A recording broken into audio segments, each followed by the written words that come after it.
Good to go.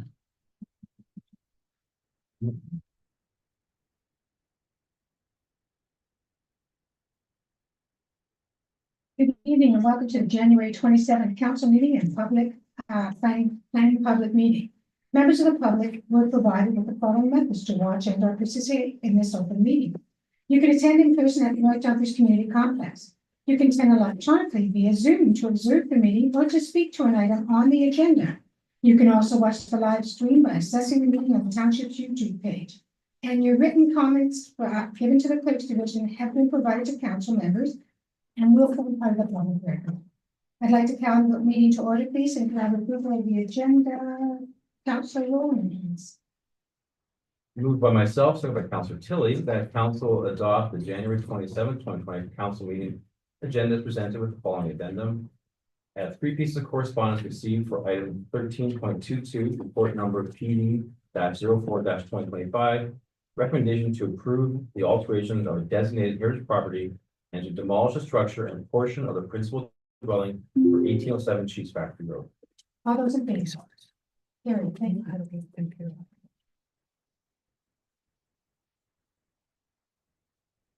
I would now like to do the Indigenous acknowledgement. We acknowledge the land on which we gather today as the traditional territory of the Haudenosaunee, the Anishinaabe, and the Mutual people. We acknowledge the enduring presence of the Indigenous people with whom we share this land today. We acknowledge that after this acknowledgement as an act of reconciliation between Indigenous and non-Indigenous peoples of Canada. And every time I have met with the Indigenous people, it has been with respect. And they raise us back up to a higher standard of respect for one another. They aren't here to push or shove or anything. They're here to work with us and want that recognition of respect in return. And I'll again remind you of that time that Chief Ava Hill was here to accept the hockey jersey on behalf of Buddy Miracle, who was actually the first Indigenous hockey player that was born in there. But no one knew that he even existed because he was off the grid. His family had kept him out of the residential schools by not acknowledging that he existed. And he was the first NHL hockey player, which Miss Amy was able to write an article about. And when I presented his jersey, because the New York team gave his NHL jersey to us, and I presented it to Chief Hill, she held it up and she said, "This is what it's reconciliation is. It's acknowledging and respecting that we exist, that we live, that we can work together." And that's a lot that we can learn because I think respect has taken a backseat today. So let's remember and reflect on respecting one another.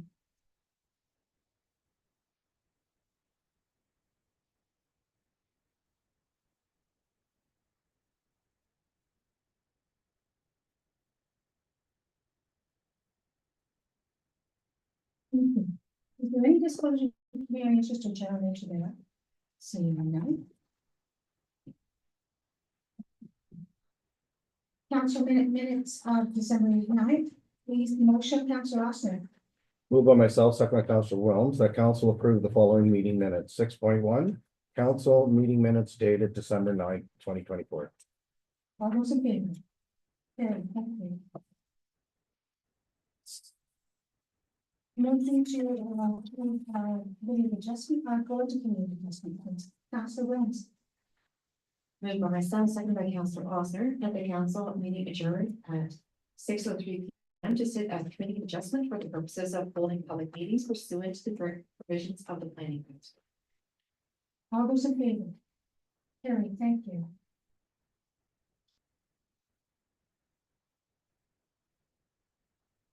I would now like to call the meeting to order. Can I have approval of the agenda, please, Councillor Tilley? Moved by myself, second by Rod Roman, that committee adopt the January 27th, 2025 committee of adjustment agenda as presented. All those in favor? Carried. Thank you.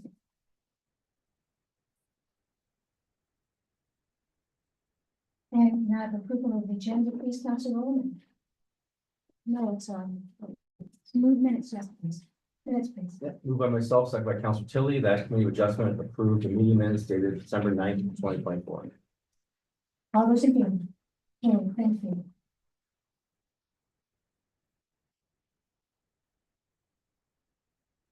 And next is the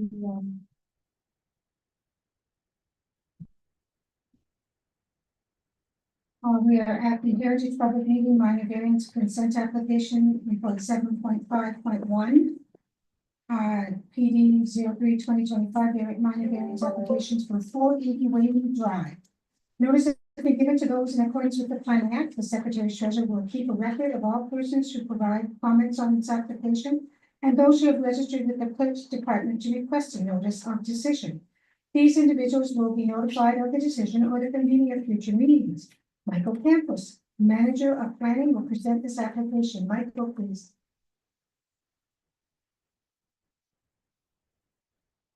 Good evening, Madam Mayor, members of council, senior staff, and members of the public. I'm here this evening to present staff's public information report on an application for minor variance submitted for the property at 480 Wayland Drive, application number A1624. The purpose of this meeting is to provide an overview of the proposal received, to solicit comments, and to identify issues or matters to be assessed by staff as we move forward with the review of this application. Subject property is located on Wayland Drive. And within the existing employment area immediately north of Highway 401, south of Roseville Road, and east of Industrial Road. The property is an irregularly shaped lot, providing a total area of 2.58 hectares and a corresponding lot coverage of 122 meters onto Wayland Drive. Presently, the property is occupied with one industrial building that is operated by FedEx as a freight facility. The surrounding land uses generally include industrial related uses along Wayland Drive and agricultural properties to the immediate one. The property is designated as Highway 401 Regional Road 97 Employment Area under map 2, as well as dry industrial / commercial under map 7 of the township official plan. And the zoning bylaw zones the property as industrial in its entirety. So the purpose of the proposed minor variance application is to seek relief from two provisions of the township zoning bylaw. The first is to recognize the existing built condition of a non-compliant parking area located in front of the established building line, which can be referenced in the image provided in the lower left portion of the screen. The application seeks relief from the zoning bylaw to permit the construction of lift gates and bollard structures in front of the established building lines, which is identified on the site plan image within the red circles. The proposed application has been submitted simultaneously with a site plan application that is proposing several exterior improvements to the site to better increase security measures for the FedEx operation. In addition to the lift gates and the bollards proposed, the site plan application proposes exterior upgrades that encompass landscaping, grading, fencing, and paving works. So in order to facilitate the additional security improvements and to recognize the existing built condition of the parking area within the front yard of the property, the minor variance application seeks relief from the following two provisions of the zoning bylaw. First, Section 6.5.1 of the Township zoning bylaw, which prohibits structures between the street line and the established building line. The zoning bylaw defines structure as anything constructed or erected, the use of which requires location on or in the ground, or an attachment to something having location on the ground. Therefore, in order to permit the lift gates and the bollards for additional security measures within the front yard of the property, a variance to this provision to permit these structures is required. And then secondly, section 6.13.1 of the township zoning bylaw requires that all off-street parking areas be located behind the building line. And currently, the property features a paved parking area within the front yard, which does not comply with this provision of the bylaw. The proposed variance seeks to resolve this non-compliance by legally recognizing the existing condition through a variance approval. No other variances are being requested through this application. At this time, planning staff have not yet received any public correspondence with respect to the proposed application. Any submitted correspondence received this evening or prior to a future committee meeting will be included and addressed as part of the future recommendation report from staff. And regarding agency correspondence received through the circulation period, there have been no concerns or objections from our engineering and public works department, Grandbridge Energy, Township Fire Department, the Ministry of Transportation, the Waterloo Regional District School Board, and the Grand River Conservation Authority. The building department has noted that confirmation will be required that the location of the lift gates does not impact truck staging within the limits of the lot. And I've also noted that trucks cannot overhang into the drivable portion of the Wayland Drive, thereby impeding traffic. Any additional comments that that are shared with staff will include as part of the future recommendation report. So staff recommends that all comments and correspondence received from members of the public and government agencies through the consultation process be returned to staff for a report to the committee on the disposition of this matter. And as staff begin to prepare the final recommendation on this application, the following considerations will be had. All comments and correspondence received during the consultation process. Whether the development meets the criteria of the 4 tests for minor variance, whether the proposed development is desirable for the property, and finally, the impact of the proposed development on surrounding properties and Wheaton Drive. And this concludes my presentation. Thank you, Michael. At the back is a sign-in sheet, so anybody that is here on that matter can go to the back and sign in the sign-in sheet, and we will keep updated on future meetings and what's happening with this file. Now I believe that Joe has a presentation. Joe, if you could keep it under 10 minutes, we appreciate it. Thank you.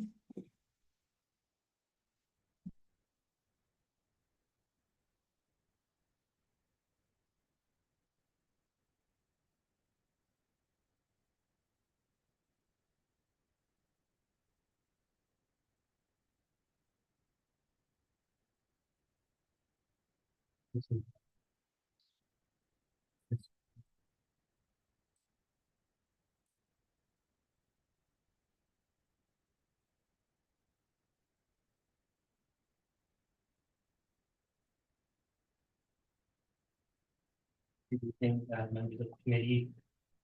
So, I'm going to do my best to keep it in 10 minutes. A lot of it's a little bit redundant, what Michael has said in his presentation, so I'll do my best to speed it up. Thank you.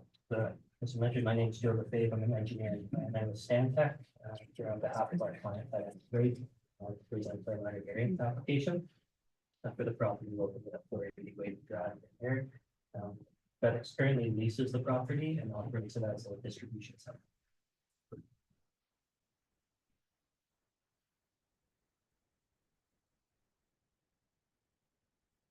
Our presentation will include a description of the site context, an overview of the proposed development, a review of the existing zoning provisions and proposed variances. We'll conclude with the 4 tests of a minor variance, which is the variance minor in nature, are they desirable, are they in keeping with the intent and purpose of the zoning bylaw, and are they in keeping with the intent and purpose of the efficient plan.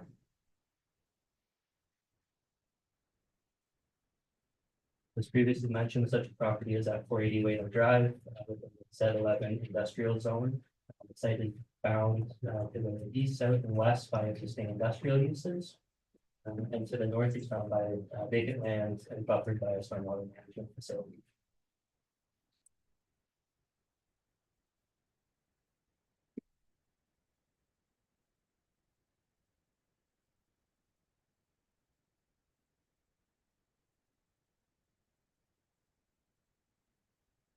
The proposed development seeks to maintain the existing use as a distribution center and is proposing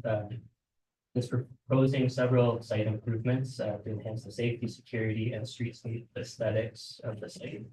No changes to the building footprint or new buildings are proposed as part of the proposed development.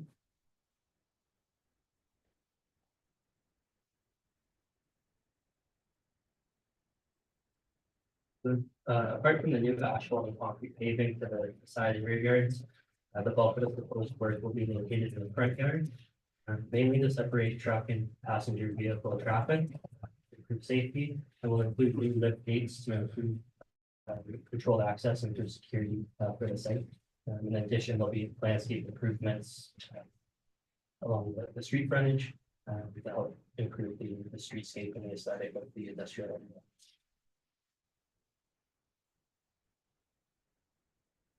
So the property and the existing buildings currently meet all the parametric zoning provisions of the Z11 industrial zone. And there is no proposed changes or variance requested for these criteria. What we are seeking relief from through the minor variance is, however, the 2 general provisions, the zoning bylaws, so sections 613(1) and section 651. Like I mentioned, 613(1) requires parking to be situated in the rear or side yards, not the front yard. And section 651 prohibits structures between the street line and any building. In our case, and for the zoning bylaw, the Sorry, as for the zoning bylaw definition, the proposed bollards and lift gates are considered to be structures.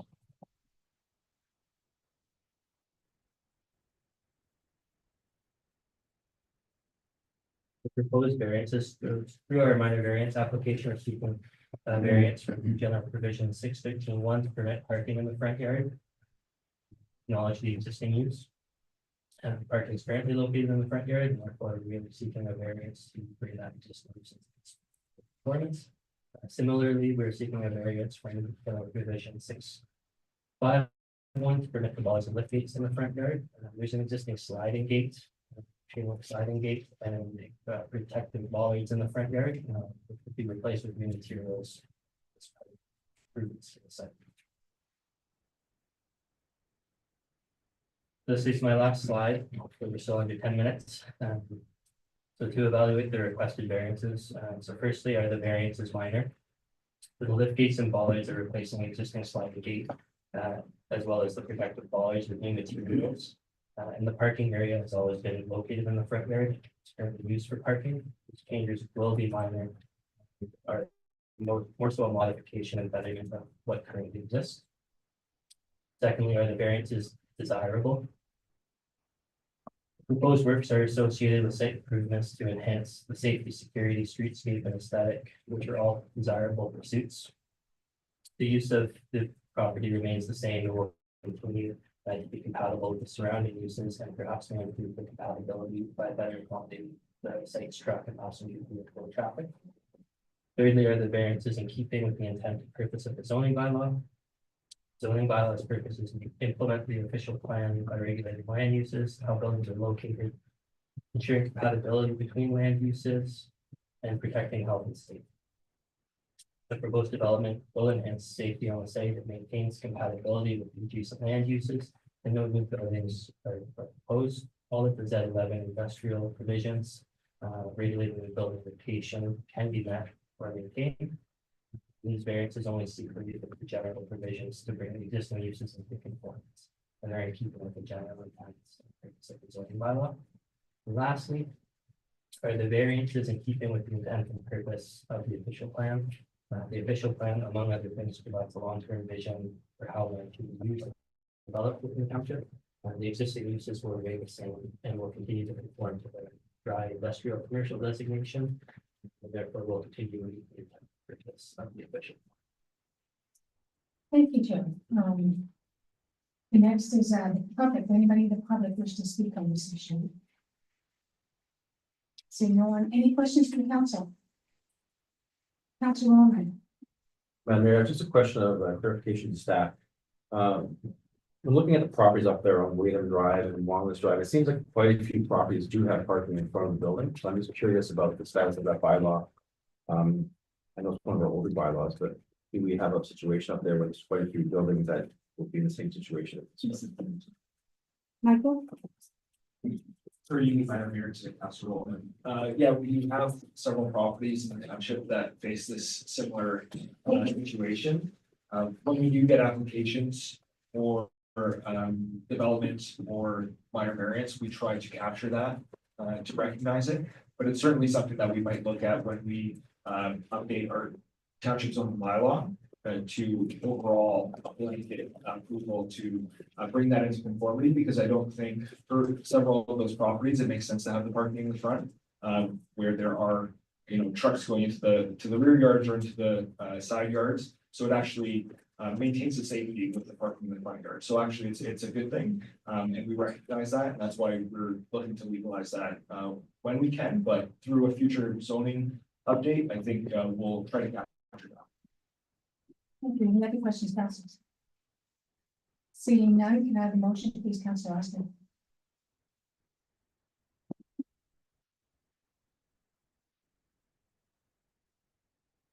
Moved by myself, seconded by Councilor Wilms, that PD report number 03-2025 be received. That all comments and correspondence received through the consultation process be returned to staff for consideration in a future report to the committee on the disposition of this matter. All those in favor? Carried, thank you.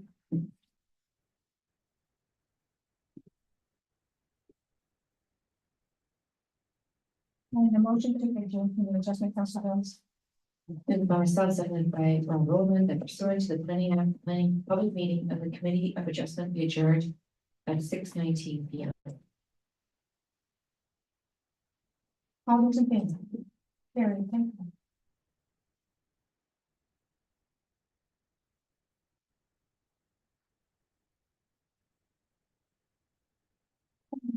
Council Tilly, the next motion, presentation to Cyrus Wright, Township Operating Supervisor on completion of the Certified Road Supervisor Intermediate Certification from the Association of Ontario Roads Supervisors. Motion, please. Moved by myself, second by Councillor Wilms, that the presentation to Cyrus Wright, Supervisor of Operations, on achieving his intermediate level of designation as certified road supervisor be received. Okay, all those in favor? Carried, thank you. Cyrus, you have to come up and have to present you with the stuff that I already gave you. For a photo. But actually, Cyrus, just come on up and we'll shake your hand. Yes, just come on and shake Cyrus. Just. What I'm doing, Cyrus, look at the blushes. We're on a tan. Come on, slide. Thank you.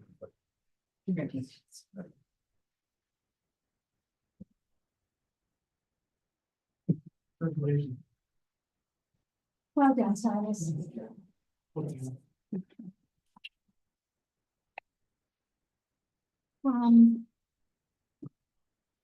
We have a delegation from Warren Yurts, co-chair of the Truffle Fire Office Treasurers for the Browns Community Park Committee. Warren. Welcome.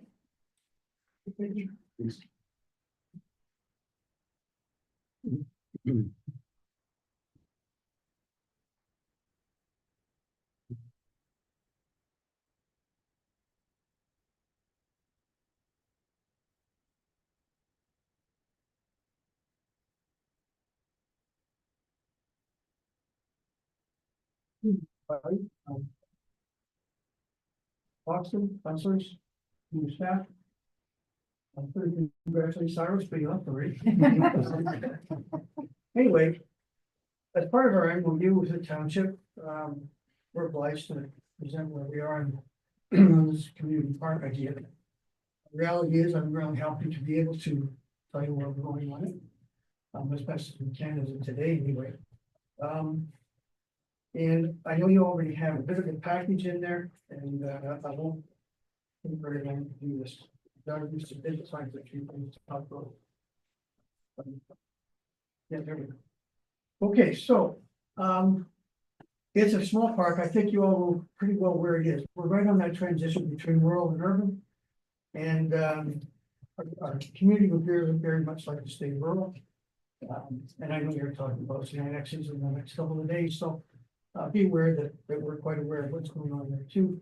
But we're not annexing you. No, I know. And that's what I'm grateful about actually, and so is everybody else. Anyway, Oakwood Drive is this park is adjacent to Oakwood Drive. For those that don't know, we participated in the leisure services master plan. That's how we got involved to begin with. I'm very grateful for the opportunity to put information into that and to help bring it forward. I think I'm just congratulated the staff too for bringing that forward to let people know that there are parks in this township that need a little bit of TLC. The other thing that's kind of important, I don't think you can see the names of the people that are on the committee. I think the most important person that isn't here is the late Callan Parsons, who was a real instigator of this whole project. We lost her a couple of months ago unexpectedly, so there's been a bit of a tough time in the committee and tough time in the community. Anyway, we all do live in this neighborhood and we volunteer our time with that goal of making sure that this park is a great park. I think people have to realize that being close to that predominantly subdivision area beside us. This is really a density for the community. And we're trying to make it such that it's very viable. Let's see. So this is a shot of a photo of the park back in 2023. And it's been like that for, I'm gonna say 35 years. And nothing's changed. My son grew up, he's 30 something now anyway. We would go over and there'd be one person in the park, maybe two people in the park, some of them would kicking the golf ball around the public, but totally unused, but from my perspective anyway, so, however, when you come to, following through with the, leisure services plan, suddenly, last year, we see that we have a brand new trail. And we have suddenly a real interest in people that actually walk that trail. There's people that run it at night, run it in the morning. And it's become something that people are starting to realize. This is a wonderful little 5-acre piece of property in the back of the subdivision that you probably couldn't buy there. Now, township anyway. The next shot is sort of where we were trying to get people to understand how important this could be to them. So we had a community awareness open house in November. Everything was donated, the tent was donated, the food charcuterie boards were donated. Anyway, we also were happy to have some funding from the township, and the speakers, and whatever else. We had great help from Melina, who it's quite very good help take things down. It was a lot of help. Anyway, long and short is we were trying to make sure people understand what the opportunity was. We're talking about fundraising, what we were responsible for. But we've got to make sure that there are benches there and there's trees there, and other landscape features. The plan, I didn't bring the big plan that Karen provided, but you'll see it actually next slide. So a lot of things that are proposed, and people are beginning to understand this could be a real meeting place if they want to speak. That's what the plan is anyway. This part of the plan, in 2025, the township is going to be making significant improvements. That I'm sure you're aware of it, all the people anyway. So there's a proposal for pickleball court, 3x3 basketball court. There will be a structure built for the around where the playground is, so people can actually sit or stay in the shade or stay out of the rain. The trail will be continue to be extended into the woodlot.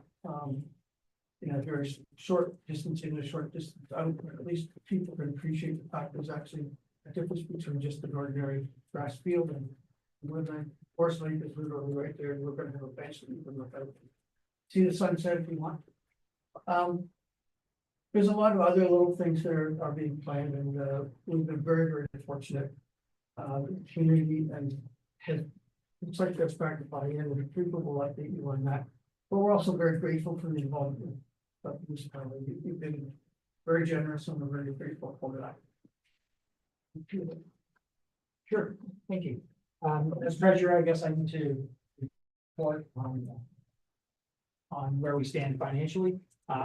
Just to reiterate what Warren said, I don't have any research to back this, but I am 100% certain that that park has been used more in the past 4 months than it has been in the past 20 years that I've lived there. So it's great to see, and it's continuing. Something as simple as taking the fence down from that the pump house, just opens the park up. So that's great, and hopefully that, we've talked about the fence around the water retention area, just opens it up even more and just is more inviting. So that's great. We don't want a big theme park. We just want a park to be ours, a place where we can gather as a community. So that event we had was awesome to see people come together, and that hopefully will continue to happen. We had that event. We have a flyer that we sent out to the neighbors. We put it up by our mailbox. We sent it out via email. So we let people know that people are asking us questions and want to contribute. So that's great. So as we started this in the fall, as of today, we have commitment for over $6,000 in donations from just the neighbors. So we want to upgrade the benches, those are all paid for. We have people that have donated to upgrade the benches to the level that we want. Trees, we already have people who have donated for additional trees so that we have more shade in that area, in a nice area. And we'll continue to look at ways to raise more funds for landscaping features and whatever to make it art. So yeah, we're now looking, the big project is obviously we want to build a bigger pavilion. So we are talking to companies that do that. We are working with the township. We looked at in-kind donations potentially, and again, we worked with the township on that. So those are just some of the ways that we're continuing to move, and we're really looking forward to 2025. And so, in closing, if there's any questions, we'll be happy to answer them. And as well, if any counselor or staff member would like to make a donation, I'll be here for about 5 minutes. And I can cash, check, transfer, Canadian Tire money, anything, we'll take it. Thank you so much. Can I have a motion, please, Councilor Roman? Oh, I'm sorry, Councilor Will. Thank you, Marion. I just wanted to say thank you to Warren and Liz and Tripo and the other people in grounds who saw the vision and have really done a lot of work to make this come this far. And I also want to thank Director Winter, who has been very, very gracious with her time and very, very helpful with this project. I too am very excited to see this proceedings that we get. Thank you for joining us. Thank you. Did you have anything else, Warren? Nope. Okay, so the motion, please, Councilor Roman? Myself, so by Councilor Tilly, that delegation from Warren Yerkes of the Browns Community Park Committee be received with thank you. All those in favor? Carried, thank you.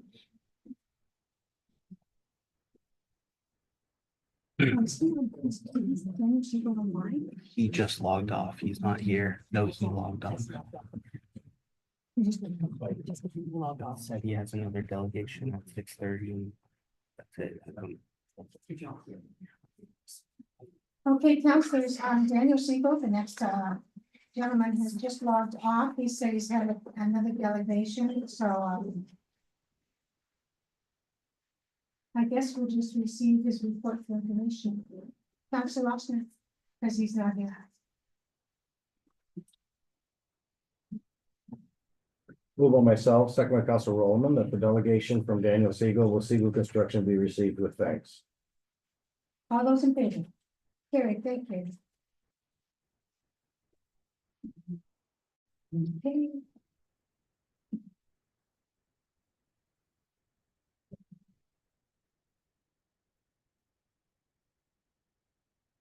Consent agenda, is there any item that anyone wishes to pull from the consent agenda? Seeing none. And we have the rest. 12.1. Just 12.2, that's just 12.22. All right, so. Councilor Williams, you do not have to read it in its entirety, unless you want to read 2 pages of the consent agenda. So you do not have to read it in its entirety. Moved by myself, seconded by Councilor Osner, that the following reports listed on the January 27, 2025 consent agenda be received, and the recommendations contained therein be approved and acted upon. 12.1.1 CLK-02.2025. 12.1.2 CLK-04-2025. 12.1.3 FE-01-2025. 12.1.4 BW-02-2025. And the following information items as listed on the December 9, 2024 consent agenda be received. 12.2.1 communications. A, communications received from Ariel Kachmeyer. B, correspondence received from Minister of Emergency Preparedness, a response. C, resolution received from the Township of East Garafraxa. D, resolution received from the City of Stratford. B, resolution received from the city of Stratford as well regarding enabling municipalities to charge fees. F, resolution received from the municipality of Kincardine. G, resolution received from the city of Toronto. H, correspondence received from the Ministry of Municipal Affairs and Housing. I, resolution received from the town of Ulmer. J, correspondence received from the Minister of Rural Affairs. And K, resolution received from the town of Woolwich. 12.2.2 advisory committees. A, Heritage Advisory Committee meeting minutes dated November 19, 2024. B, Grand River Accessibility Advisory Committee, a GRAC meeting minutes dated November 28, 2024. And 3, external public agencies. A, all kinds of meeting minutes dated December 6, 2024. Thank you, Councillor Rams. There is just one typo area, and that the following information's items as listed on December 9th is an error. It should be January 27th. I have corrected that. All those in favor? Carried, thank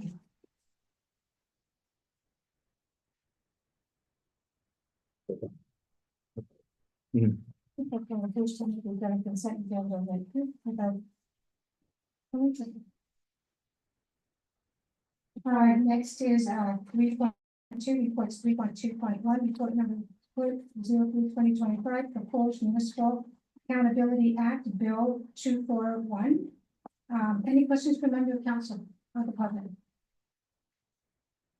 Seeing none. Councillor Tilly, can I have a motion, please? Moved by myself, second by Councillor Roman, that CLK report number 03-2025 be received for information. All those in favor? Carried, thank you.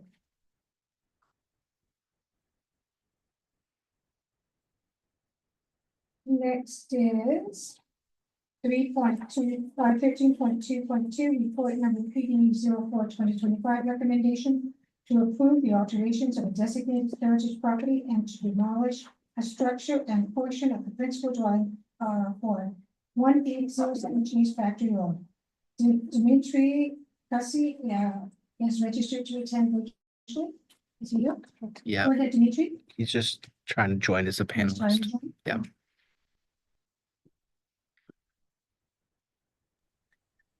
Hi, can you hear me now? Yes, we can, Dimitri, go ahead. Okay, great. Well, thank you so much, council, for reviewing our application. We really appreciate your time. I'm not, it's my first time to one of these meetings, so I'm not sure how it's supposed to go. The background on this is our family purchased the property at 1807 Cheese Factory Road because it was a heritage designated property and it had a lot of its original features still preserved. We as a family kind of really like and appreciate those types of properties around the world, and we're very happy to see it in this community. So our goal with it is to preserve all of the original features. We've retained whom we believe to be the best heritage conservation architects in Canada to help us with some alterations to the property. And, based on his recommendation, we developed the design. He has done a heritage impact assessment for it, which has been peer reviewed and supported by the organization that North Dumfries retained for the peer review. So at every step of the way, we kind of tried to follow his guidance on how to create an addition that's going to be very sympathetic to the original building. We also would like to restore parts of the original building, kind of consistent, basically preserving all of the original features. We believe his report and his work kind of supported. And I'll pause here. Feel free to ask me any questions. Happy to provide any additional information or let me know what would be helpful. I know Spencer joined this call in the past because this application was up for a vote a couple of times. It was deferred a couple of times, so he couldn't join today. But I'm happy to answer questions. Seeing none, thank you, Demetra. Is there anyone in the public who wishes to speak on this item? Seeing none, council. Council Bowman. Madam Mayor, so this proposal came before the Heritage Advisory Committee for Christmas. And it's a very contentious and hotly debated issue at the Heritage Committee.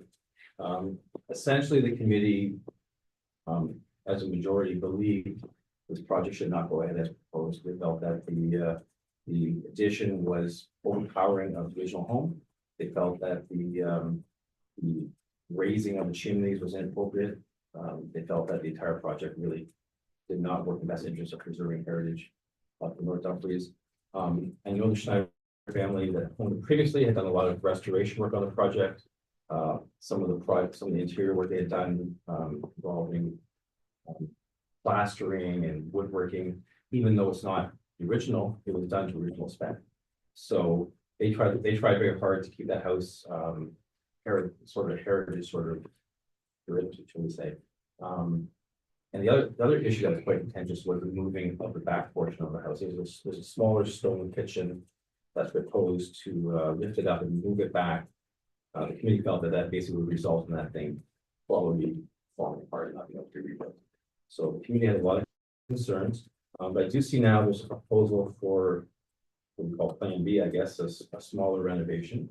So I would ask council if they would allow this to go back to the Heritage Committee, especially now with the new correspondence and the correspondence with the Robinson Heritage consultants, that go back to Heritage, and the Heritage Committee could further advise on this and bring back, perhaps staff would bring back that information to a future council meeting. Council Jones. I concur with the Heritage Committee, and I like this plan and sending it back to the advisory committee for further discussion, especially since now there's a new plan yet that came in like a couple hours ago. And I feel I would really value their input on that matter. Council Tilly. Thank you, Councilor Roman, for speaking towards that and advising that way. Contacted by two separate individuals this week in regards to this exact, and I would like to just echo that I think it makes sense to do what Councilor Roman just suggested. Although I definitely, without any sort of heritage experience or limited based on the council experience, I could see where that property would look fantastic. Look very nice, but I recognize the fact that heritage needs to be sustained and needs to be recognized. So I appreciate all the work that everybody's doing towards this and look forward to hearing the report. And yeah, I echo also your concerns, as you and I discussed before. I've been in this house a few times. It is stunningly beautiful. Dimitri, you've got a beautiful piece of property there. And we see, I tend to agree, and I expect you to do the motion. So carry on with the motion, Councilor Roman. Sure. Well, I apologize, Councilor Austin. No problem. Thank you, Madam Mayor. Looking at the additions, there's going to be, and there's future additions that are warned or going to be requested as well. So yeah, I agree that the Heritage Committee should be involved with this, and hopefully the new proposal is a little bit more in line to keep the house, keep the heritage of the home, keep the heritage of the property, and incorporate into it. Because I'm looking at the different phases here, and it's like a Lego. It just keeps going this way and that way. You know, I think that by the time all those pieces are added on, like the concept, it's basically a big new home with a heritage home stuck to the front. So hopefully the committee can work with them and get something that everybody's happy with. Now, Council Roman, in option 2, it states that they will work with the Heritage Advisory Committee to develop a revised proposal. So that should meet your sense, but you would choose that in the motion, Yep. please. Madam Mayor, moved by myself, second by Councilor Oster, that P report number 04-2025 be received for information, and that the owner and the consultant Spencer Architect Incorporated be directed to continue to work with township staff and the Heritage Advisory Committee to develop a revised proposal that is more responsive, sympathetic, and compatible in terms of the overall height and massing of the addition as relates to the projected historic Georgian farmhouse, and that the owner return with a more suitable design that would not overpower and is better suited to the historic McIntosh Schneider farmhouse. All those in favor? Carried, thank you.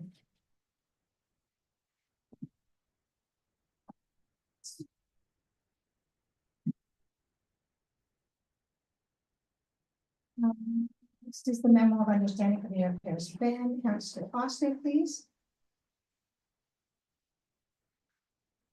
Moved by myself, second by Councilor Williams, that rec report number REC-01-2025 be received for information.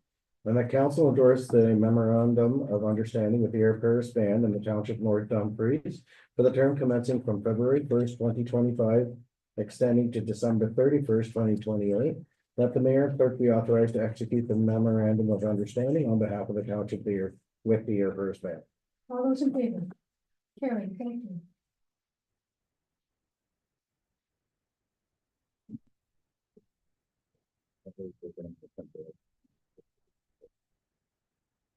And the renewal of the memorandum of understanding with the North Dumfries Gardening Club. And if there's no questions, Councillor Rose. Moved by myself, seconded by Councillor Tilly, that rec report number 02-2025 be received for information. That council endorsed the memorandum of understanding with the North Dumfries Garden Club and the Township of North Dumfries for the term commencing on January 1st, 2025, extending to December 31st, 2027. And that the mayor and clerk be authorized to execute the memorandum of understanding on behalf of the township with the North Dumfries Garden Club. Is there a reason why they review different? Like, the air repairs ban ends in 2028 and the garden club ends in 2027? Garden club for a 3-year term. Okay, thank you. All those in favor? Carried, thank you.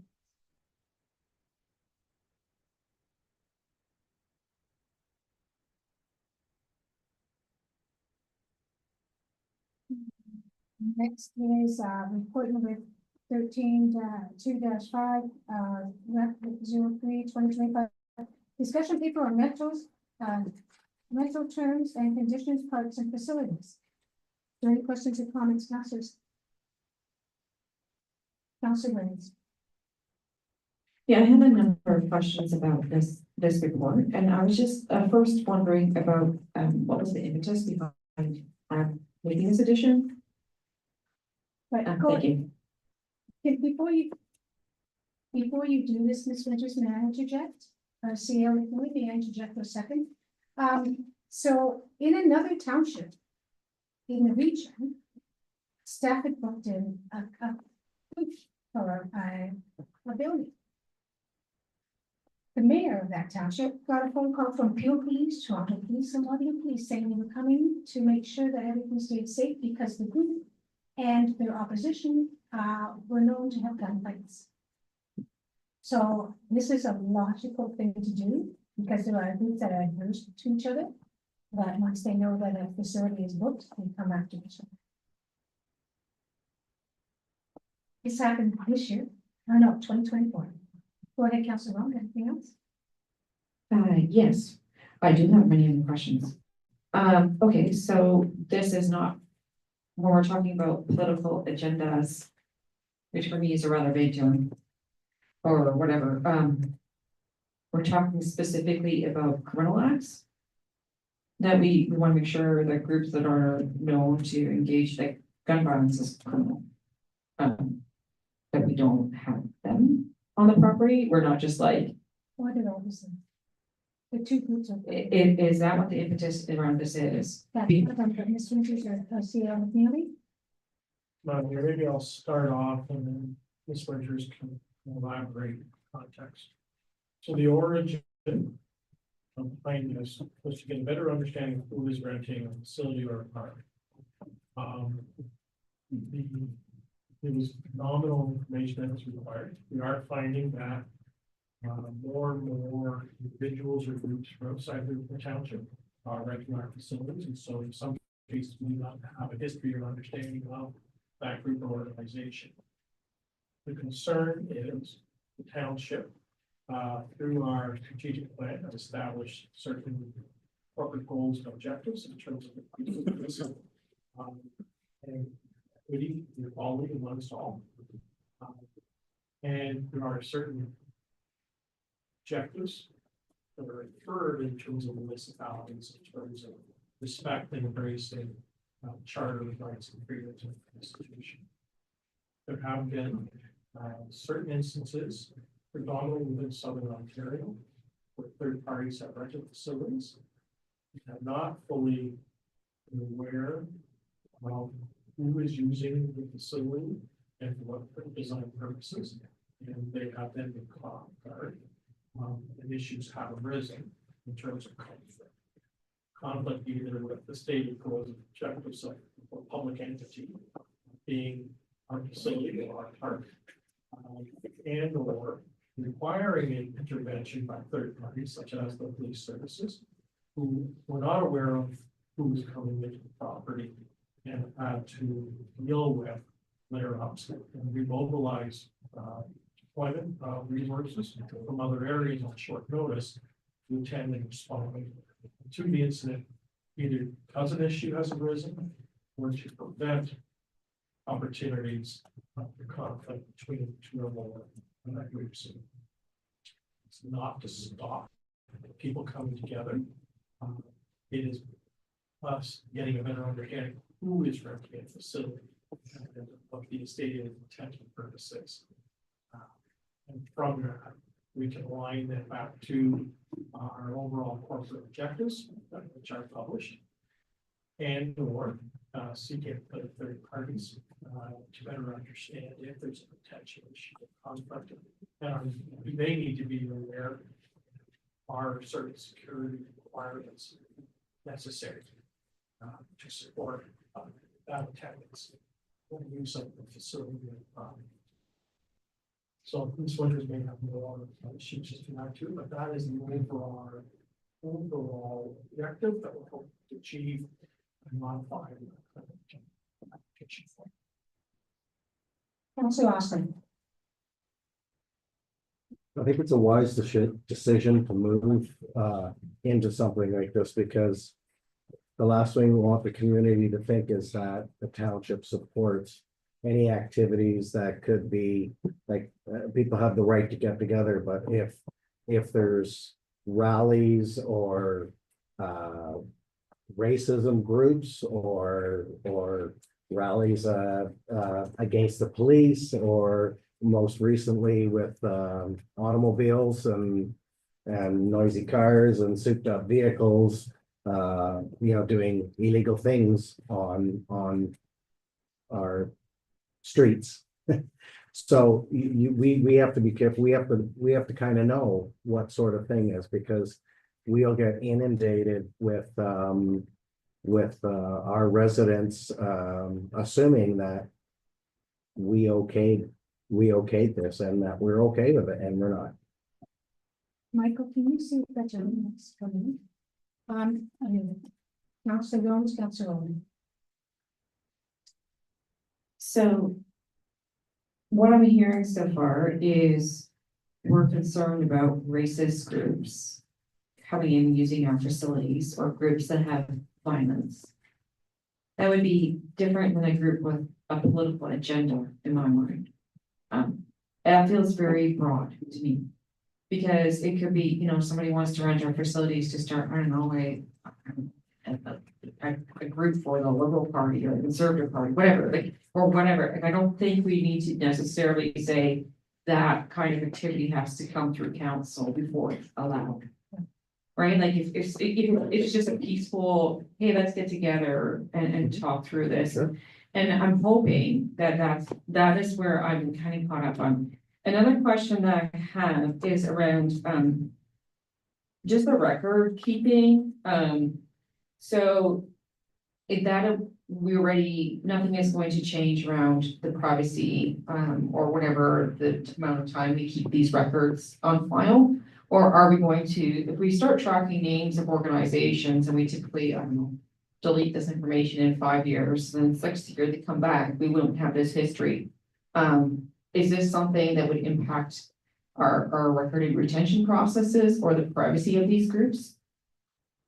Through the mayor to Councilor Williams, no, the process will stay the same as it is now, as we currently keep our record keeping, nothing will change. Councilor Roman and Councilor Tully. Madam Mayor, so I do share a similar concern that Councilor Williams has with the phrase political undertones. I just want some clarification from staff on that. And I know during election period, if you're a candidate for municipal office, you can't use township facilities to campaign. Is that true during provincial election or federal election? And also, as Councilor Williams gave the example, if you're starting a political party or you are a political party, you cannot rent from the township at any time throughout the year. That's one clarification. Through the mayor to Councilor Rowley. So the premise of this full discussion paper is to add this information into our rental contract. Currently, we have nothing. So we just want to have something in there that if we're unclear, and we meaning my team, then we can come to council for your approval or input or advice to whether or not we can have some of these activities. Again, we're trying to make sure that our facilities are welcoming and inclusive. And if we, as again, my team, are feeling that they're not, we want to be able to have that option, I guess, to be able to say to council, can we have your advice? Councilor Tully was next. Councilor Tully was next, then we'll go back to Ms. Councilor Wells and then Councilor Roman. Thank you. Perfect segue. Thank you, Director Winters. So my concern is the liability that the township would take on by denying a group. That there's a charter right of rights of freedoms that allow people the right to meet peacefully in an area, whether or not we agree with what they do or not, that they have that right. We have, as an owner, obviously the obligation to look into it, but what right do we have to deny a specific group if it's on an assumption or on that? That's where my question lies. Like, what could come back to us for us denying it? CEO McNeely. So Madam Mayor, in consultation in the preparation, well, initially, the discussions with township with the council was, can we establish who could use a facility? And on what bases could we prevent an individual organization from renting a facility or a park? So the language has been crafted, utilized here, has been done through this Winters and vetted by legal counsel. You are correct. Under the charter, there is the right to assemble individuals, but there's also caveats in terms of under what context that can occur. So it's just not the right to assemble. There is parameters partially outlined in the charter, partially through historic court actions and decisions arising from those proceedings that sort of establish those guardrails in terms of what's deemed acceptable in terms of coming together in quality assembly. Generally speaking, most political entities are not going to offend this policy or the ability to rent this facility. However, there are organizations that are recognized that can fall under the terminology of organization for political purposes that have been deemed to be unacceptable through the Parliament and have been declared as such as a form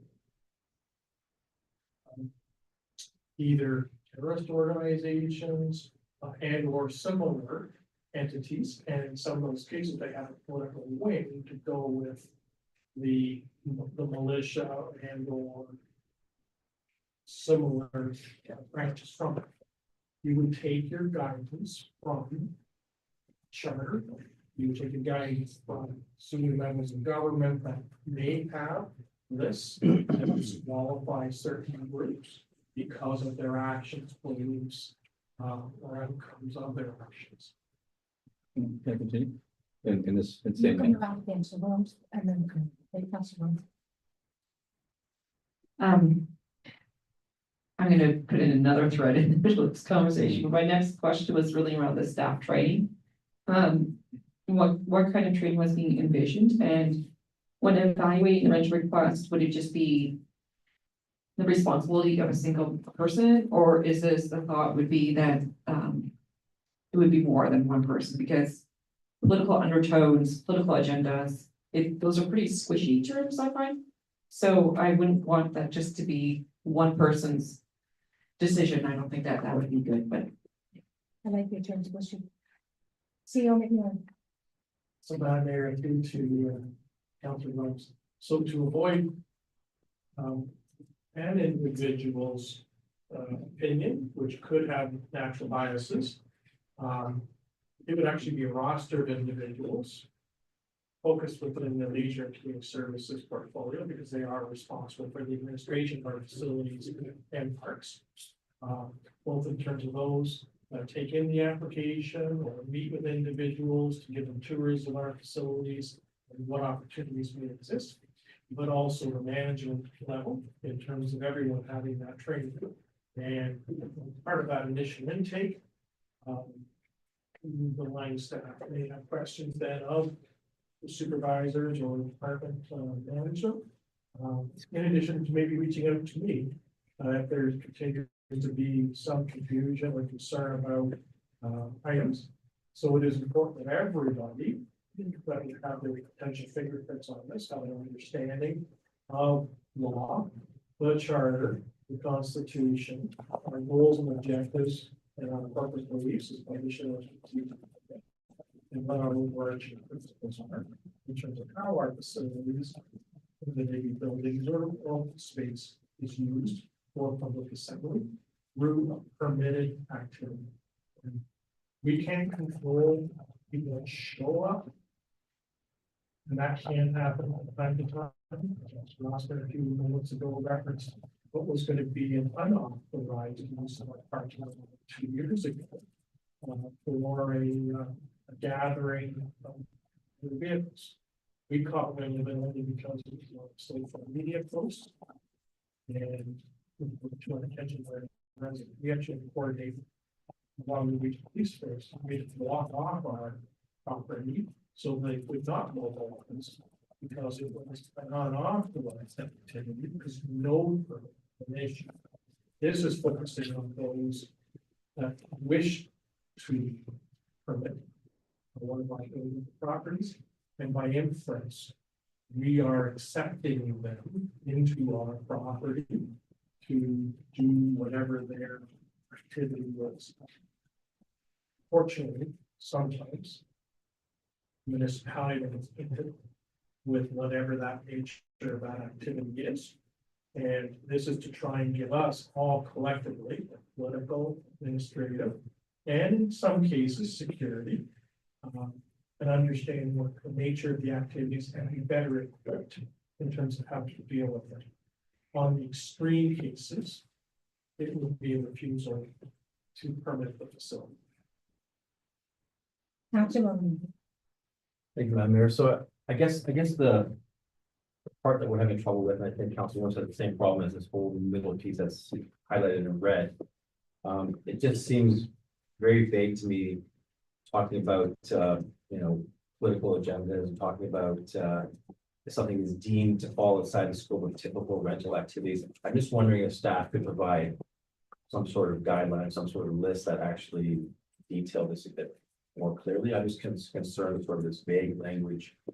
That either is going to result in a lot of people coming to council, which is the last part of this, to come to council for further review, which I don't think council really wants to get into that. Or it's going to be a lot of people being turned away by staff because they're deemed not to be acceptable. I'm just concerned about some of the language in this section. Do you have any suggestions for changing? Think about that, Councilor Tiller. Councilor Tiller. So to continue my line of questioning there, I'm not saying this would be something that our township would ever do, but it is something that's in the recent news as of just this last season. The township email was fined, as well as the mayor was fined for, and again, I'm not saying we do this, but we're presenting a situation where we might do this for not putting a pride flag up. And I'm not saying that we would do this or we'd have anything to do this, but if we denied a group on the basis of their definition of a reasonable excuse to renting something, are we putting ourselves in a liable situation where we are not being inclusive, we're not allowing a group to meet in a legal way? So this is my concern, is that it could come back on all of us, and then even the mayor. I guess they were the most vocal person in this situation. I think that is where it's good to cover our bases to make sure that that staff is safe, that the community is safe. But then to define what is welcoming, not, I totally understand a terrorist group, but I don't mind saying they're not welcome. They're not welcome to be part of it, but and I don't know, and maybe that's part of my not understanding, because there was a springboard discussion point that the CEO mentioned about a particular event that was held and the police got involved, and we don't have any details on that, so I don't know what they were, what that group was. And in that way, would we have known in any way that group was not allowed? What was that group, if you don't mind me asking, because I think it's. We'll talk about identifiable individuals after the meeting, if you would like. We have a flag hosting as well, so if you carry on. Madam Mayor, the flag policy really has nothing to do with the facility or the park permits and who could use our space. But to Councillor Billy's example about pride as an example, charter, which I mentioned is one of our guardrails, does recognize all individuals are treated as equal, regardless of gender, sexual orientation, etc. So those activities would not be precluded. And in fact, the township has actually posted and made program space available for groups such as the local chapters of we've actually provided a grant to support their initiatives locally. So, I'm not so concerned about those mainstream groups that are trying to elevate awareness and education and outreach to the broader community, and or just to come together in the form of fellowship celebration.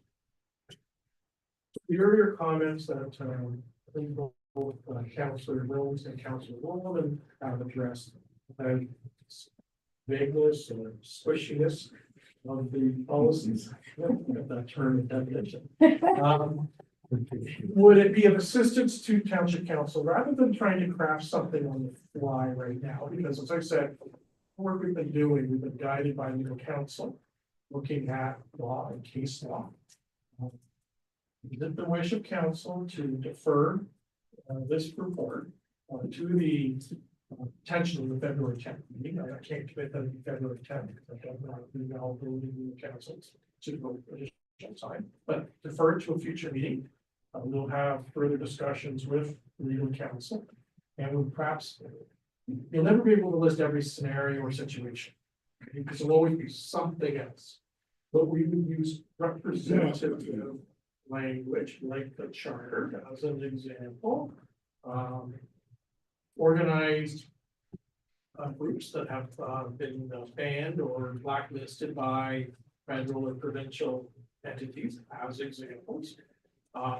We would sort of put that context, for a better term, in and around where we're talking about political agendas. So it would give some representative examples of some of the guardrails or guideposts we would use to help us assist and evaluate appropriate organizations or individuals that may wish to rent a facility or a park.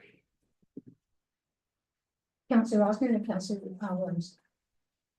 Yeah, I guess my point's kind of washed through the cracks now, but basically I was going to, make a point that I don't agree with, Councillor Tilly said that we should not vet, certain rental.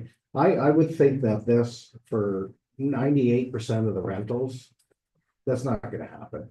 It's that small percentage. I mean, we're entering an interesting 4 years coming up. And I don't wanna see, anti this or anti that rallies and that being on our public properties, taxpayers' properties, and then have a group that disagrees with that anti-group, and then it becomes a problem.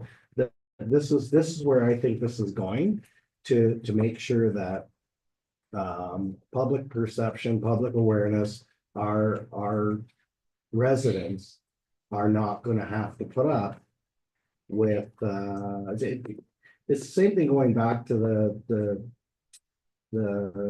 what was that club? Near Cambridge, that the neighbor was witnessing all these things going on.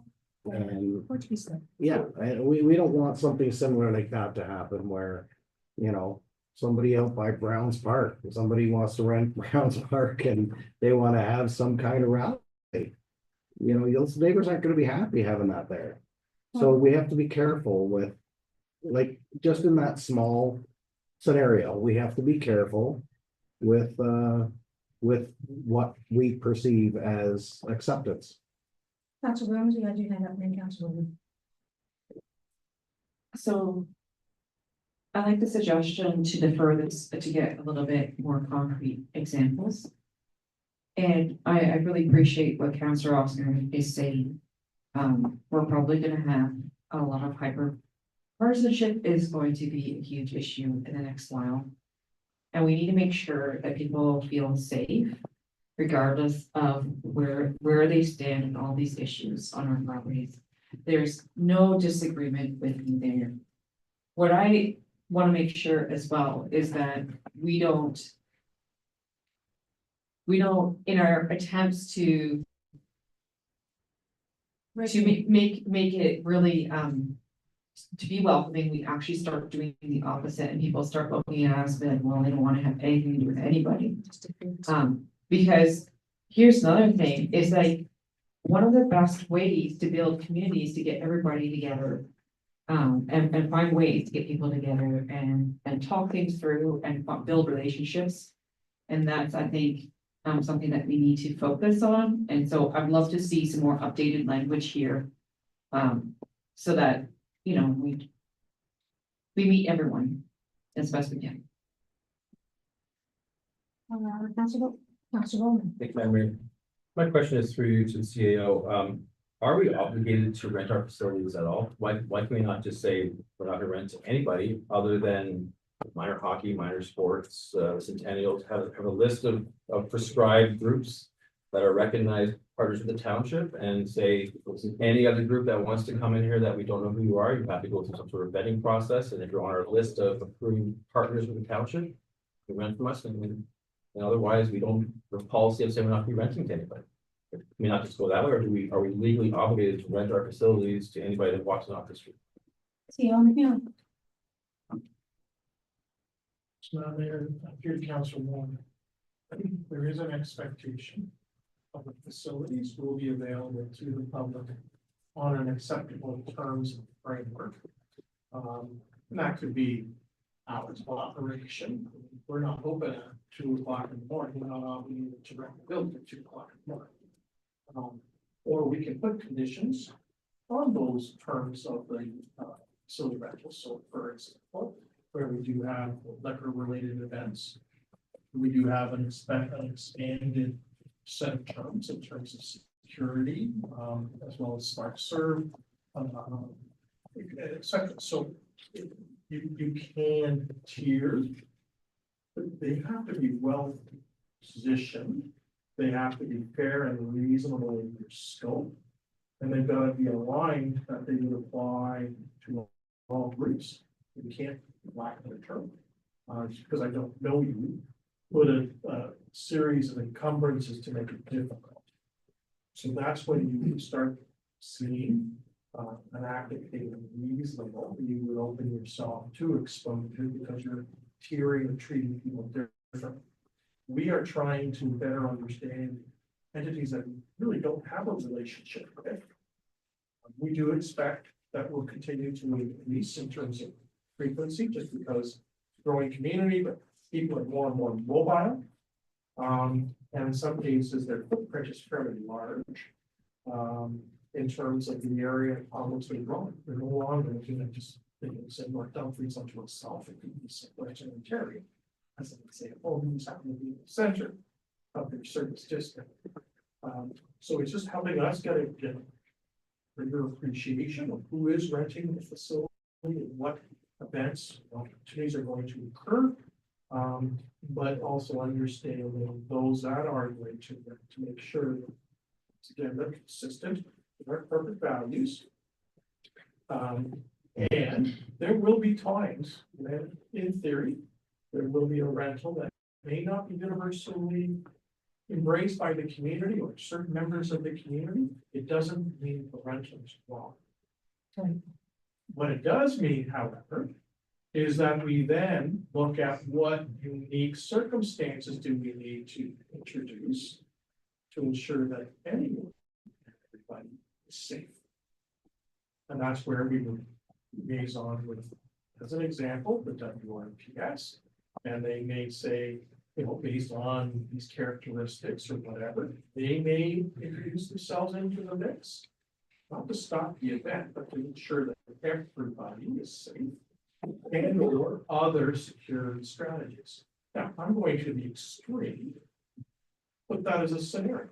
And this information would help us. So it doesn't always prevent the entity, but it helps us better inform how to deal with it.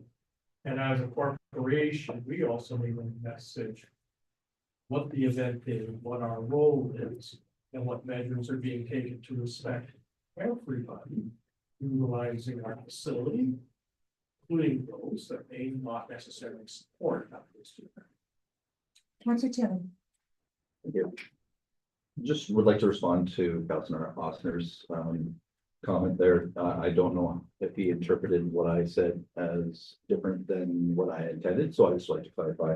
I don't want to be labeled as somebody who is trying to stop the vetting process, but what I was trying to state was I just don't want to open ourselves up to any legal situations where we don't want to be as a township. So just want to clarify that because it was documented or was stated as that. Councillor. I was thinking. No, I just want to comment on what Councilor Tilly just said. I tend to agree with what he's getting at. If our goal here is to be neutral, and Councilor also referenced, you know, we don't want to have next 4 years of anti-protests, but then by the same extension, we don't want to have pro-protests. So we have to be sort of neutral here. So that's what I'm trying to suggest. Do we say the township is not going to entertain any rentals from any sort of political agenda, whether that be Brian May or Brian Riddell or the Green Party or the whatever party, the Ryan Oswald Party? Going to cut that right out. We're going to have no religious rentals whatsoever because we don't want to take a position one way or the other. Is that where we have to go in order to remain neutral and not to expose ourselves to the liability that Councillor Tilly is talking about? Can I butt in here and say, did we not, I used the parks when I campaigned. I rented parts, the facilities to meet with members in Ward 4. So I was saying I rented Rougemont as well. So are we saying that, you know what, let's give this to staff. I think I know what they're intending. We just have to find the right wording for it. We don't want to allow a group that will welcome a violent group in and allow for a clash between the two parties. I think that's what we're getting at. We just don't have the right wording yet. CEO McNeely acknowledged that he does have a legal opinion on this, but maybe they can wordsmith it better. And Councillor Tilly talked about the pride flag and the committee and the mayor at that time. We do not write, I get flag requests daily. We would never have enough poles to put all the flag requests that I get to put up. So we have a flag policy that states what can go up and the rest we don't touch because we wouldn't have any flags. We wouldn't be able to put all the flags up. I'm not kidding. I get daily requests for flags. And for a month, they brought them up for a month. So and I hand them all over to see her. So, do we go, I have another motion here from the clerk that says that I direct staff to return to a future meeting council with additional information and clarification. Or do we just defer it and give direction to staff as we have verbal? So it's, Councillor Tilly, it's your motion. Would you like to just do the one you defer? Oh, yes. Okay, Moved by myself, second by Council Roman, that REC report number 03/2025 be received for information. And that we defer any decisions or movement. you just read the motion and then we choose to defer. So I call Thank carry, you. lost, deferred. Thank you, appreciate it. And the staff be authorized to amend the current rental contract to clear information defining both organization and activities associated with the rental. All those in favor? Those opposed, one in favor, those opposed? Those wishing to defer? Deferral is, carried.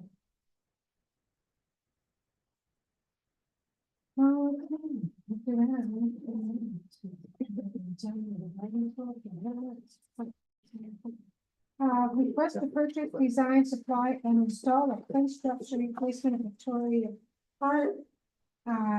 Any questions on the play structure in Victoria? And I have the motion, please, Councilor Roman.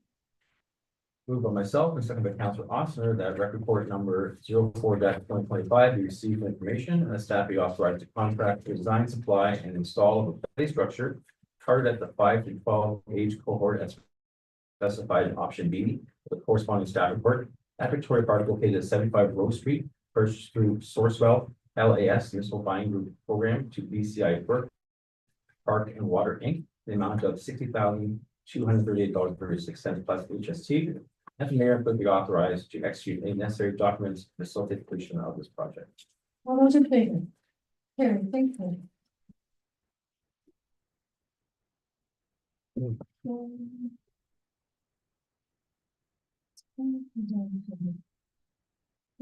Region Community Foundation Social Infrastructure Grant, that's Councillor Ossner. Any questions or comments first? Seeing none, Councillor Ossner, please. Moved by myself, second by Councillor Williams, that rec report number 05/2025 be received for information. And that council accept the grant of $5,000 from the Waterloo Regional Community Foundation to the Township of North Dumfries. And that council directs staff to seek program opportunities based on the criteria for both Family Day and Canada Day events. And that the treasurer be directed to set up a temporary reserve account to recognize the donation of the Waterloo Regional Community Foundation Social Infrastructure Grant, with the intent that the funds be introduced into the 2025 operating budget for the purpose of supporting local infrastructure activities. And that the mayor be directed to prepare and issue a letter of thanks to the Community Foundation for the grant award on behalf of the township. All those in favor? Carry, thank you. Okay, next is the correspondence 13.3.1. Is there questions or comments in regards to that? Councillor Williams and then Councillor Roman.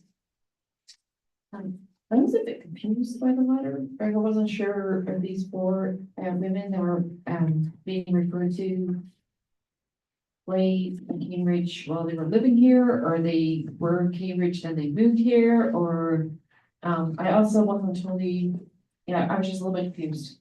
So that's probably where I'm at. I don't know if there's anybody who needs more background. Ms. Winters? Maybe I will. CEO McNeely? We have a policy, council actually adopted about 18 months ago, that expanded the context in which jerseys would be framed and displayed in our Dumfries community complex.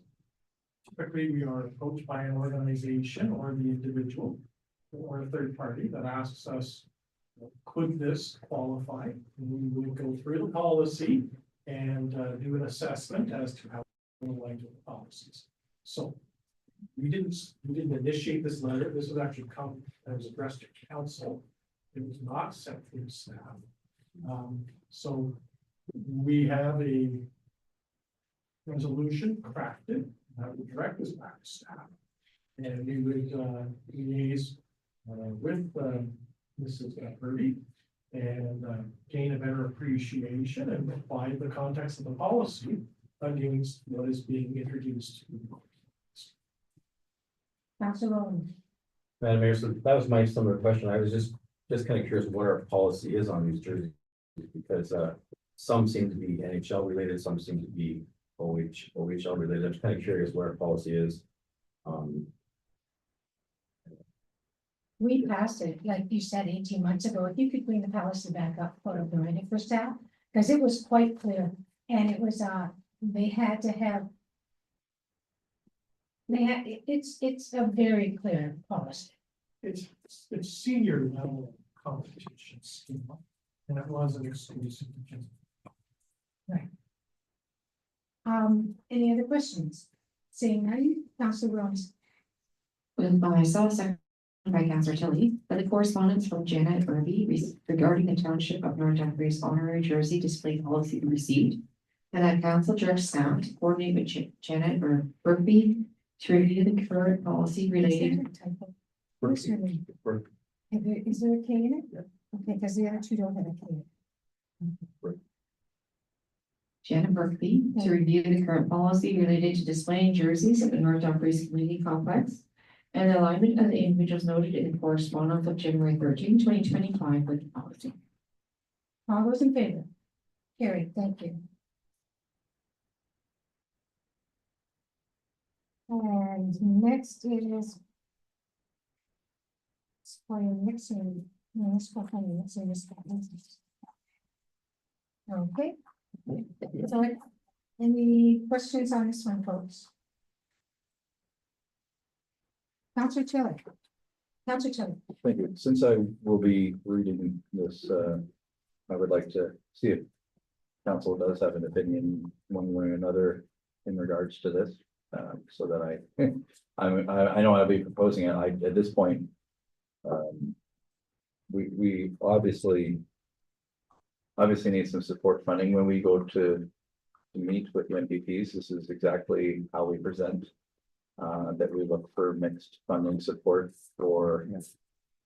We look for mixed funding from the province and from federal government to support anything that we're trying to do. So this does seem in line, but at the same time, I'd be interested in knowing if this is something that council is in agreement that I think it is. Everybody has an opinion on this besides myself. So, any comments? Madam Mayor, this appears to be a fault under. We obviously don't know who else it's been sent to. Most of the areas that are actually within the realm of upper tier county or regional governments. And I do know that the region of Waterloo, about half of the 7 area municipalities, obviously are ratepayers and taxed accordingly. Have talked about the fiscal imbalance as it relates to a whole wide range of social service delivery, whether it be the issue of homelessness, whether it be say consumption sites, affordable housing, and the like. The region has talked about, as have other tiers, talked about the fiscal imbalance, the property tax program. It was never designed to deal with those areas. Largely, not exclusively, largely these are provincial and federal jurisdiction. And the requisite dollars should be flowing from those senior levels of government to the service providers, which in the case of Ontario, are upper tier governments or single tier governments. Doesn't mean you can't be in on it, but largely the issue is within the jurisdiction of the upper tier. In our case, that would be region one. So, thank you, appreciate that, CEO. I'm in support of this. I think it's to restate it, but at the same time, are we being redundant? Does it matter if we're being redundant or are we just supporting something? So, I guess if there's no understanding, I'll leave it. Council Williams. I think the most part are supportive. But I do. Every time you make a change, it doesn't necessarily mean that the funding is gonna be better. And that would be my first concern. I'd want to see details before I really got behind it, but. Council Rossman. I'm just thinking, did we not have a similar discussion a while ago about something very similar to this? And we said that. Not that we didn't want to bite the hand that feeds us, but we thought that if we had a steady subsidy of this, then. That's all you're gonna get, you know, you're not That's gonna get exactly for what the it says, yeah. big projects that we have going or want to do or hope to do. They're like, they'd be like, well, no, you have your steady, stream of funding, live with it, because that's what you wanted. So I think that in essence, as Councilor Rome said, it's not necessarily always a better thing. It might be a good thing, but not maybe the best thing, because every community at one point or another needs a little bit more money for bridges, for facilities, for parks, for, the things that our tax base can't completely afford. We want to be able to have that. And in the perfect world, we'd have both, but, that's not gonna happen. But, yeah, I tend to agree with that. If I may, yeah, it takes away flexibility. So for a long time, everybody was saying, 1% of the adjusted, come to municipalities. And I said, well, what if the 1% that we get won't cover what we need? Or what if the 1% only covers 1 kilometer of road? And we're done, that's it, because that's the deal we make. We have to be careful we don't box ourselves in. Mm. And that's what I worry about stuff like this, we may box ourselves in. But this doesn't limit us to 1%, but it touches, contribution of nearly $4 billion a year, okay? But it touches so many areas that are not under our jurisdiction. So why don't we just read the motion and vote accordingly? Moved by myself, seconded by Council Roman, that the correspondence from Genevieve LaJoie regarding support for fixing a municipal fund be received. All those in favor? Carried, thank you. You shocking, Councilor Tilly. I'm sorry, I missed that. You shocked me. Okay, no, I like asking questions. And next is the correspondence from the city of Cambridge regarding Green Stick construction. Any questions or comments? Seeing none, the motion, please, Councilor Rowland. Moved by myself and by Councilor Ossner that the correspondence with the city of Cambridge regarding James Day construction be received. All those in favor? Carried, thank you.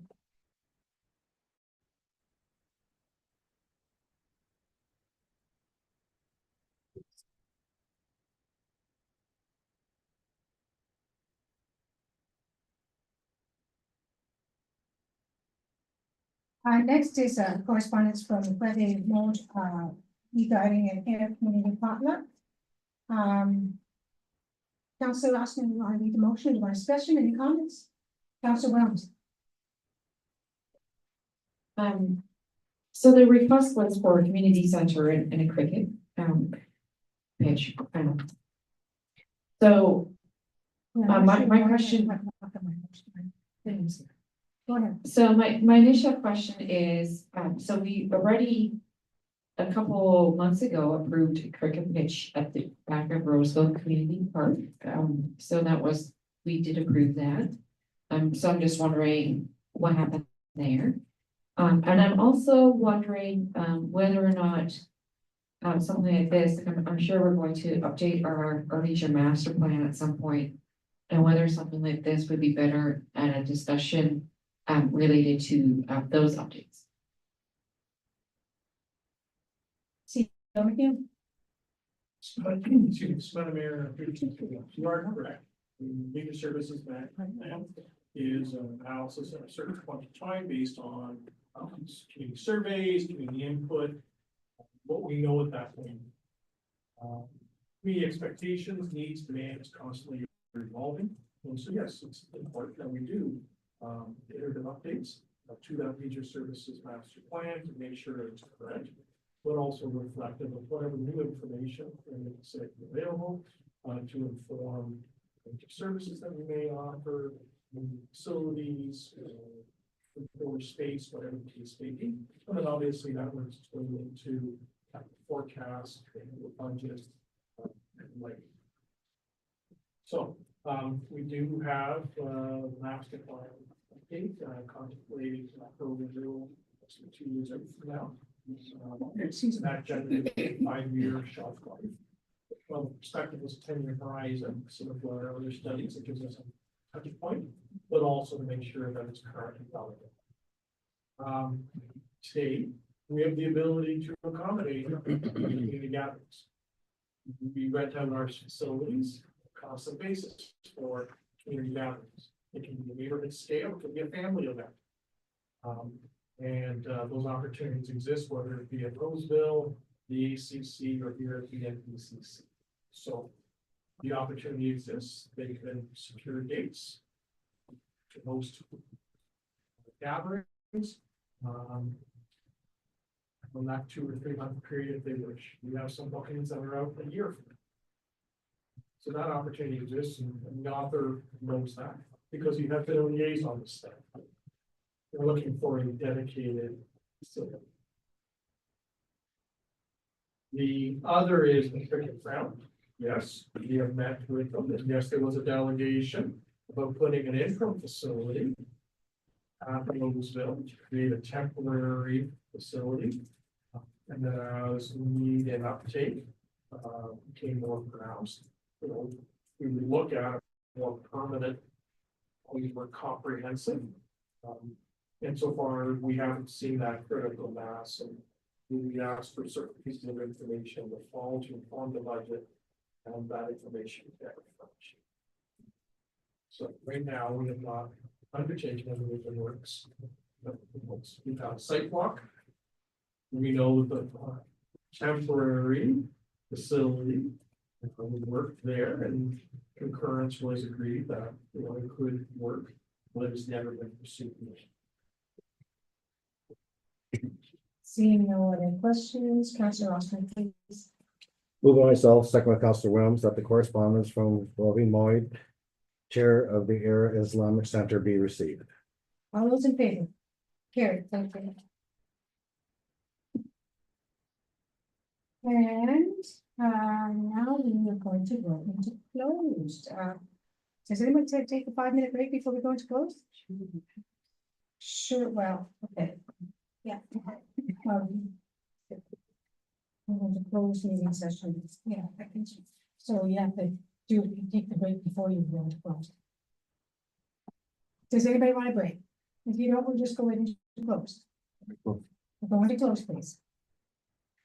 Moved by myself, seconded by Councillor Tilly, that the council move into a closed meeting session at 7:37 PM pursuant to the municipal act section 239 2C to discuss 15.1 report number CAO-02-2025, report affecting 3 separate township acquisition or disposal matters, proposed or pending acquisition or disposition of land by the municipality or local board, municipal act section 239 2C. All those in favor? Carried, thank you.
We're good? Thank you. Okay. Council Tilly, can I have a motion, please, to come out of close? Moved by myself, second by Council Roman, that council reconvene into open session at 9:04 PM. All those in favor? Carried, thank you. Coming out of closed, direction has been provided to the Chief Administrative Officer with respect to the acquisition and or disposition of 3 separate township property matters. Future reports to council are pending on these matters as further information is undertaken by the staff. Councillor Warren, the bylaw, please. Moved by myself, second by Councillor Ossner, that bylaw number 3529 being a bylaw to confirm proceedings of council on January 27th, 2025, be read the first and second time. All those in favor? Carried, thank you. And Councillor Ossner, the bylaw. Move by myself, seconded by Council Williams, that bylaw number 3539-25 be read for a third and final time. All those in favor? Carried, thank you. And Councillor Williams, the adjournment, please. Moved by myself, seconded by Councillor Tilly, that whereas business before this council meeting has been completed at 9:05 PM. And be it resolved that this meeting adjourned. All those in favor? Carried, thank you.